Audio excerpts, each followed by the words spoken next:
ტაქტიკური თვალსაზრისით თამაშის დასაწყისში ლონდონელებისთვის მთავარი თავსატეხი უსმან დემბელეს ცრუცხრიანობა იყო.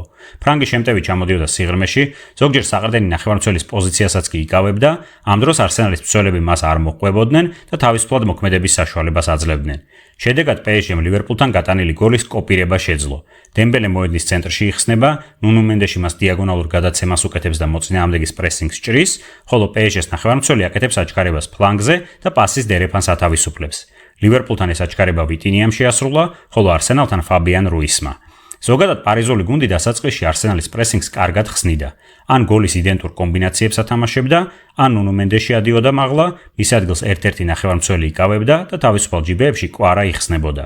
ქართველმა მორიგი ტოპ პერფორმანსი შემოგთავაზა და შეტევაში სარგებელს დაცვაში აქტიურობაც დაუმატა. იგი რეგულარულად ჩამოდიოდა ფლანგზე და მენდეშთან ერთად საკას წინააღმდეგ ორმაგ ბლოკს ქმნიდა. არსენალისთვის მთავარი პრობლემა იყო ტომას პარტის დისკვალიფიკაციაც. დომინოს ეფექტით პოზიციები დეკლან რაის და მიკელ მერინოს შეეცვალა. მათი წყვილი კი საყრდენ ზონაში შეუთამაშებელია, რაც გოლის ეპიზოდშიც გამოჩნდა. რაისი ტიმბერის დასახმარებლად ფლანგისკენ კვარას წინააღმდეგ გადავიდა, ხოლო საყრდენი ზონა ესპანელმა ვერ დააზღვია.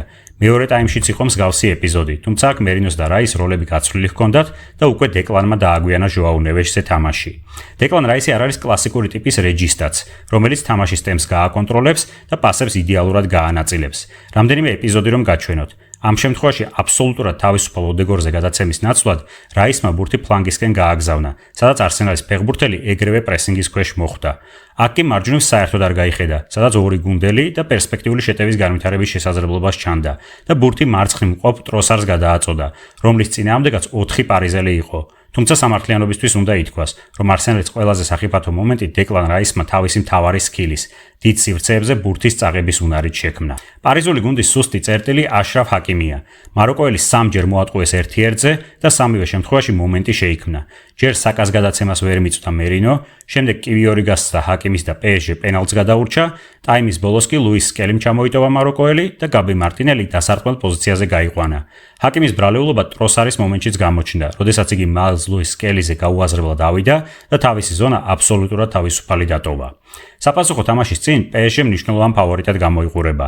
იმ შემთხვევაში თუ არსენალს გარისკვა მოუწევს, ლუის ენრიკეს გუნდი წარმოუდგენლად კარგია სწრაფ შეტევებზე. ამავდროულად შეუძლია თამაშის ტემპის მოკლა ბურთის გაუთავებელი კონტროლით.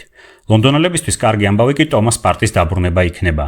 მასთან ერთად უფრო კომფორტულ ზონებში რაისი და მერინო გადაინაცვლებენ. მოკლედ ყველაფერი 4 შაბათს ღამე პარიზში გადაწყდება.